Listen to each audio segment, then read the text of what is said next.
हे पार्थ, कायर मत बनो, यह तुम्हारे लिए उचित नहीं है। हे परंतप, हृदय की इस तुच्छ दुर्बलता को त्याग कर युद्ध के लिए खड़े हो जाओ। अर्जुन ने कहा, हे मधुसूदन, मैं युद्ध में भीष्म और द्रोण के विरुद्ध बाणों से कैसे लड़ूंगा?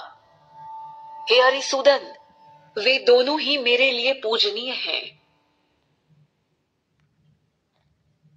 भगवान के कथन का भाव बड़ा स्पष्ट है कि हर व्यक्ति को अपने कर्तव्य के प्रति निष्ठावान रहना चाहिए। कर्म त्याग कर आज तक कोई बहादुर नहीं बन सका है। भगवान अर्जुन को कायरता न दिखाने को कह रहे हैं। भगवान ने कहा, हे पार्थ, कायरता दिखाना तुम्हारे लिए उचित नहीं। हे परंतप, अपने हृदय की इस दुर्बलता को त्याग दो। यहाँ अर्जुन को परंतप कहकर संबोधित किया गया है, जिसका अर्थ हुआ शत्रुओं का दमन करने वाला।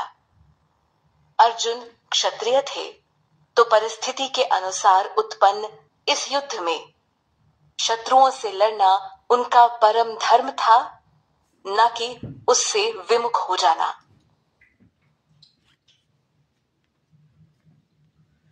भगवान की बात सुनकर यहाँ अर्जुन उन्हें सिर्फ मधुसूदन ही नहीं, बल्कि अरिसूदन नाम से भी पुकारते हैं। मधुसूदन का अर्थ हम बता ही चुके हैं। वो भगवान जिन्होंने मधु नाम के असुर का वध किया था। अरिसूदन का अर्थ हुआ दुश्मनों का नाश करने वाले। अर्जुन श्री कृष्ण के सामने अपनी दुविधा व्यक्त करते हुए कहते हैं कि हे मधुसूदन, आखिर मैं कैसे द्रोणाचार्य और भीष्म पितामह के विरुद्ध युद्ध करूं?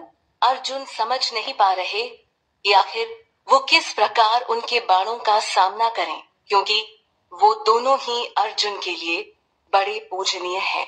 वो अर्जुन के गुरु थे, तो भला गुरु पर कैसे प्रहार किया जा सकता है? ऐसे में उनके बाणों के खिलाफ अपने बाण छोड़ना यह अर्जुन से नहीं हो पाएगा। अर्जुन के अंतःकरण में सभी रिश्तों का हिसाब किताब चल रहा था, जो उन्हें कर्म करने से रोक रहा था।